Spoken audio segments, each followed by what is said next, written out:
السلام علیکم ناظرین، آپ دیکھ رہے ہیں دی ریئل فیکٹ۔ بھارت کے زیر قبضہ مقبوضہ کشمیر میں بھارتی افواج کا ماتمی جلوسوں پر تشدد، آنسو شیلنگ اور ہوائی فائرنگ، متعدد افراد زخمی اور اسپتالوں میں داخل۔ جیسا کہ آپ کو معلوم ہے کہ مقبوضہ کشمیر میں بھارتی کرفیو کو 1 ماہ سے زائد ہو چکا ہے، جس کی وجہ سے محرم کے جلوسوں پر بھی مکمل پابندی عائد کی گئی ہے۔ حسینیت حسینیت حسینیت لبیک یا حسین لبیک یا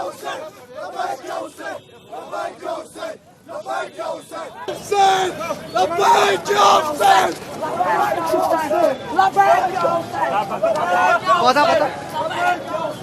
لبیک یا حسین